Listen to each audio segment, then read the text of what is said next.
ആവേശം കണ്ട ഒരു മൂടാട്ടോ. നമ്മളെ ആവേശം കണ്ടുമ്പോൾ കിടുപ്പെന്ന് പറഞ്ഞാൽ കിടുപ്പൻ ഒരു എല്ലാ ഡിപ്പാർട്ട്മെൻറ്റും, അതായത് ആർട്ട്, വസ്ത്രാലങ്കാരം എല്ലാവരും കയറി കലക്കിയിട്ടുണ്ട്. വർക്കൊക്കെ എന്ന് പറഞ്ഞാൽ ആഷികപൂര് വർക്കെന്ന് കയറി തകർത്തോട്ട് നമ്മുടെ ആ പഴയ ബാച്ചേഴ്സ് പാർട്ടിയെ കണ്ടന്റ് ഇപ്പം പടം ആ എക്സ്പീരിയൻസ്, അതിനേക്കാൾ എക്സ്പീരിയൻസ്. ആവേശം കണ്ട് നമ്മളിത് കണ്ടില്ലേ, അതിലെ എക്സ്പീരിയൻസ്.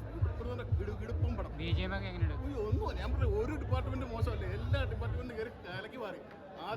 ആദ്യം തന്നെ തുടങ്ങും വിട്ടി, അവസാനം വരെ കലക്കി കിടുപ്പം പടം കേട്ടോ. ഒന്നും പറയാം. മൂവിയാണ്, തിയേറ്റർ വാച്ചുകളാണ്, തിയേറ്റർ തന്നെ ഒന്ന് വാച്ച് ചെയ്യണം. അതിനുള്ള ഐറ്റംസ് എല്ലാം ഉണ്ട്. അഭിനയിച്ചേക്കുന്നവരെല്ലാവരാണ് സൂപ്പറാണ്.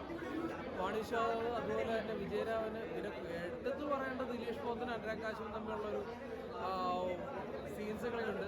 റൈഫിൾ ക്ലബ് എന്ന് പറയുന്ന ഒരു ഐറ്റത്തിൻ്റെ എല്ലാ എലമെൻസും പടത്തിൽ കയറി പോകുന്നുണ്ട്. Super movie. Action and violence ആണ്. അത് ആ ഒരു കാലഘട്ടത്തിൻ്റെ വയലൻസ് ആണ്. ഇതൊക്കെ അവരുടെ റോളൊക്കെ പെർഫെക്റ്റ് ആയിട്ട് തന്നെ ചെയ്തിട്ടുണ്ട്.